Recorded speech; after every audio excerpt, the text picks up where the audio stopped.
Hi, welcome back to Comic Book Gallery. I'm your host, Joaquin.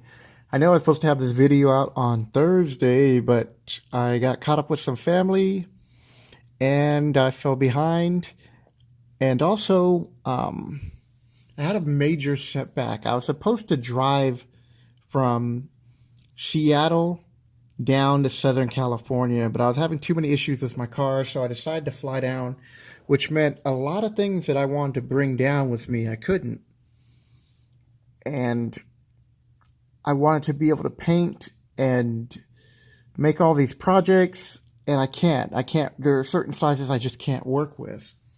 So I thought I would make a video on some of the magazines I get and some of the material I use and what I've been up to and what my plans are. So this is just a quick video just stating what magazines I like to look for, and right here is a nice little art set for really you can start it from ages like from the third grade on. Is really what I would think that this is made for. Because by the time you're in 5th or 6th grade, actually, I'm going to change that. Like really for the 5th or 6th grade. So it's a nice little sample piece, and I'll be showing that. But first I'm going to show you this magazine I picked up while I was at a bookstore, Barnes & Nobles. So it's called Anatomy Essentials.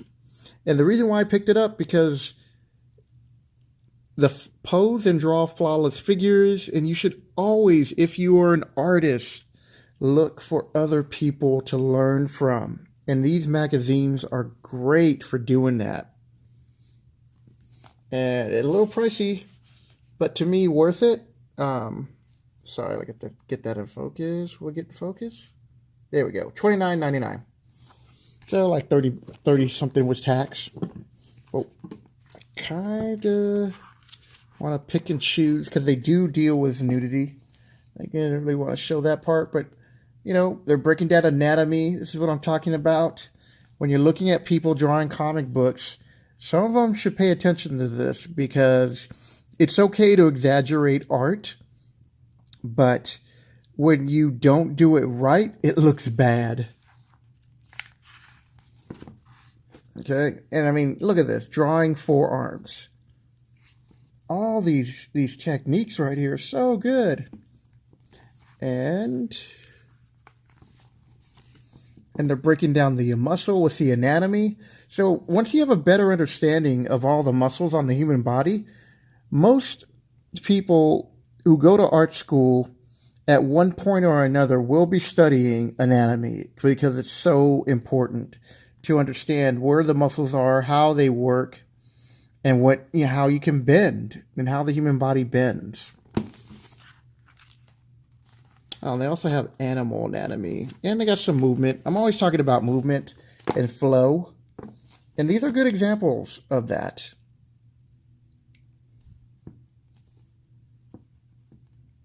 See, right there. So overall, I'm very happy with this pickup right here. Whoa. Okay, so I was trying to avoid some nudity. But animal anatomy.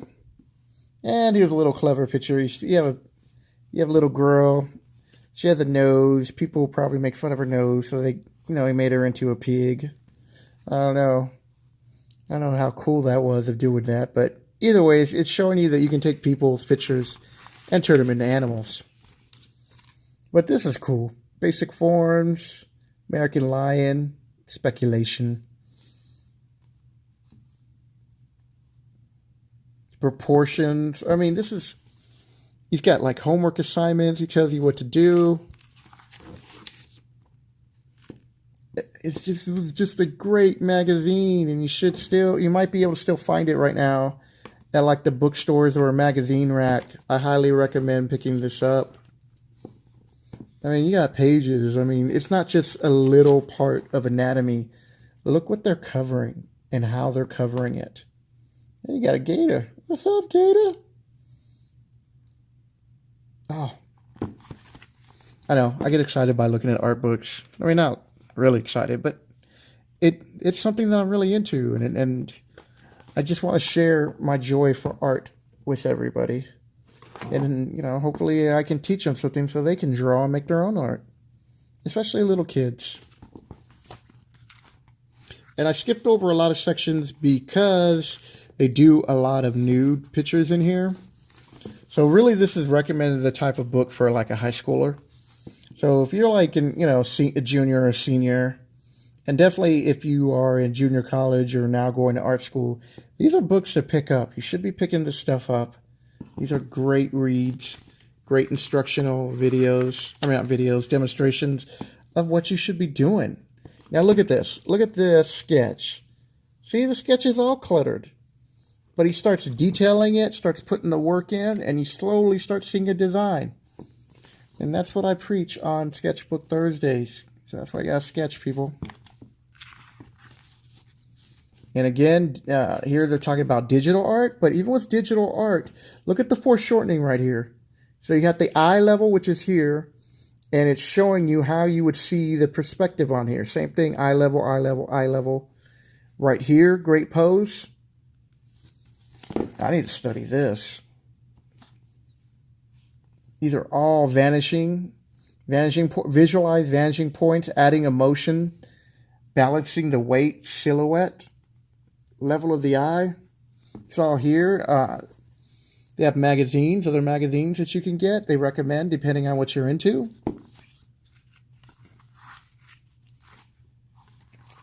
And throughout the book, they highlight a lot of people.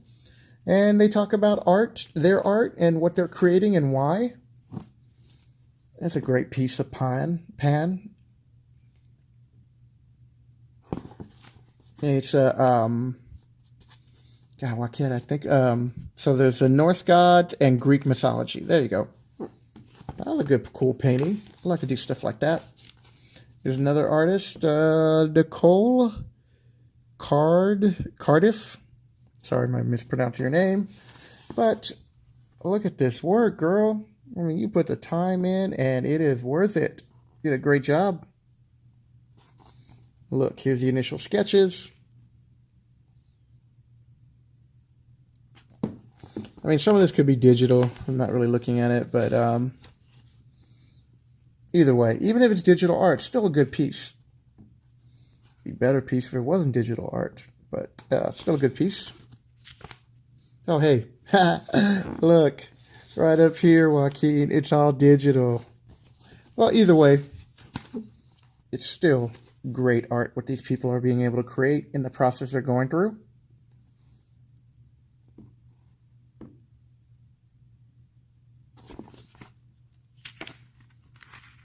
So I think that, oh, here we go. She's just wrapping up.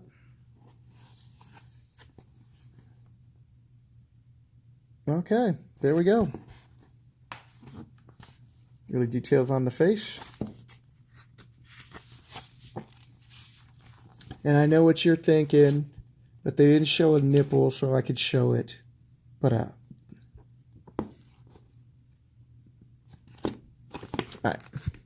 enough of that. And how to use files. So this is a good pickup.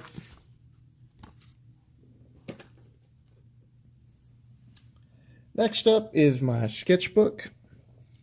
So like I said, I was really disappointed that I couldn't drive down because I wanted to bring my big board, my big drawing board. And while I was out there in Northern California, I was working on this cover for Storm because Daz, the Key Chaser, love his channel. His daughter was into Storm. Now, I did a picture with my niece, but I had to make a very simplified drawing because she's only 8. But I thought she did a really good job. So I took this classic cover, I want to say it's 201, where Cyclops Storm is challenging Cyclops for leadership of the X-Men. And they're in a danger room, and it's kind of like an urban setting where all the buildings are all busted out. And they're fighting. And Storm wins, and she doesn't have her powers at the time. And I was sketching this out a little bit, and I'm starting to work with all these problem areas right here, because this is almost exactly the way he drew it. give or take. Oops, sorry, I didn't mean to move the camera like that.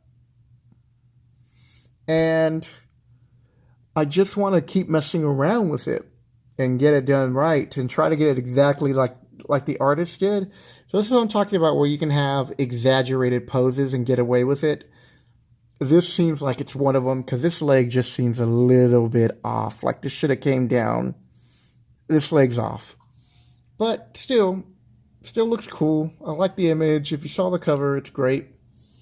To take it a step further, I found a side portrait, and I was trying to get a better understanding of how Storm's looking. Now, he didn't go into that much detail with the eye, but I just sketched this up really quick so I can start to have a better understanding of her face right here. Because as you can see in my initial sketch right here, I drew the face only this small, right? And then when I started drawing the body and sketching and playing around, I realized I've made it too small. So now I made the corrections. And I'm still working on the piece. And this is why you should be sketching, to start working on your problems areas before you start putting in all this major detail and wasting all this time on a work that if you would just put the work in and do the sketch, you could come out with a great piece of work. So that's my sketchbook. Put that away for a second. I hope you're enjoying this video. If you do, hit the like button. And leave a comment below, you know, what type of art you're into, what kind of materials you use. And I would love to hear from you. And if you're new to the channel and you like what you've seen so far, go back to my other episodes. Like I said, I do drawing videos on Thursdays on the weekend. I'm into Magic the Gathering. And so my videos on the weekends are kind of, well, they are Magic the Gathering related, but it's also a chance for me to put whatever I want on there. So it's kind of like Wild Card Weekend. So this product I picked up, I got it at Aaron Brothers before they went out. But you can always find this type of product for sale, on sale. And it's a great setup. So, you know, with my niece, I would be using this right here. Colored pencils. You do not have to, when it comes to children, you do not have to invest in these style of pencils, because these can get start to get pricey, and they don't need to learn about blending yet. So this comes with some paintbrushes, and this part right here, this is like a basic level art set right here. And now you have watercolors, which she could use. I mean, I could use this part with her, and this, and that's perfectly acceptable in the 3rd grade, or I mean, at 8 years old. With your supervision, you can help them. And watch my channel. So I will be doing demonstrations of using these materials. And the other thing what I liked about this was it goes up.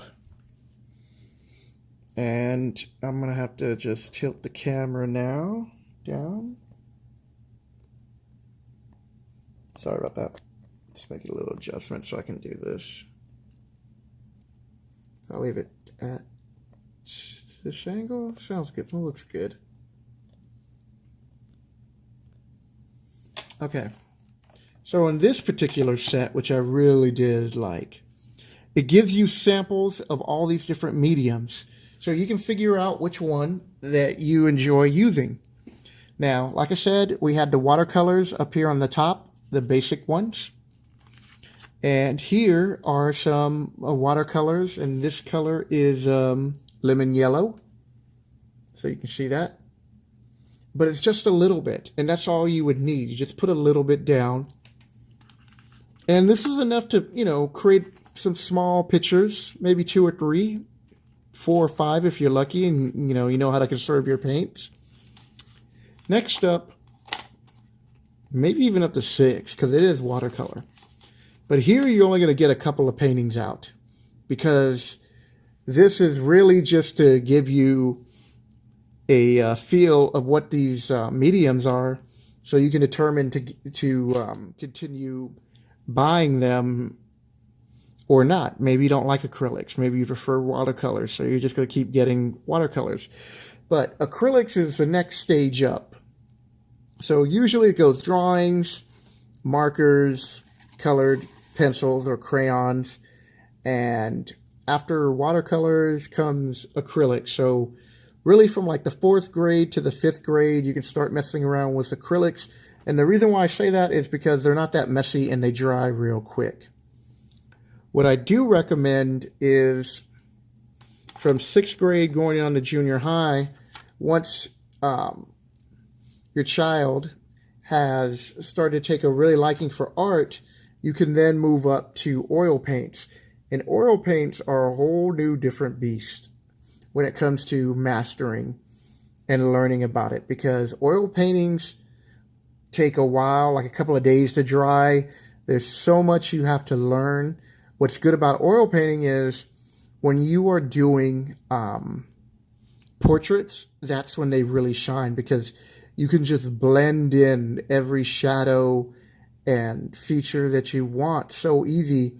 And I'm not saying you can't do it with the other two mediums, but this medium makes it, or this medium, it's easier to do. And this is, when it really came down to it, this is what the old masters used to use. They used oil paints. Okay, so now we'll see what the second part is. I'm going to be wrapping this up. I hope you enjoyed this video. If you do, hit the like button and leave a comment below about what kind of mediums you're using and why. And what I like also about this is that, you know, you have these two different trays. It also comes with a pencil sharpener.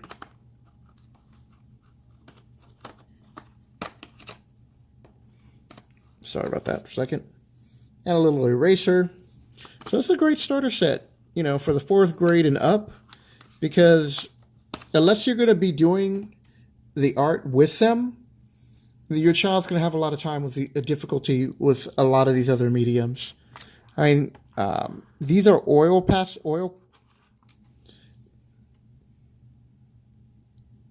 These are oil pastel crayons. Oops, should have put that more. Can we get it? Focus, focus. Come on, I got you on autofocus. There we go. So you get a whole bunch of these. And again, these are just something to mess with. And they can blend in. And you can find... This is a big upgrade when you're moving from crayons. And so that's the last part of this second half. So like I said, this is a great starter. If you're looking for a gift for a young artist who's in junior high or 6th grade, I would start with here. And if you're new to the channel, hello. And I hope you hit the subscribe button. Just to let you know my recording schedule. Monday through Friday is comic book related, hence the name, Comicbook Gallery. A different way of looking at art. And speaking of art, you know that I do sketchbook Thursdays, and on the weekends I do Magic the Gathering related videos and other topics. So that'll do it, people. I hope you're having a good weekend, and take care.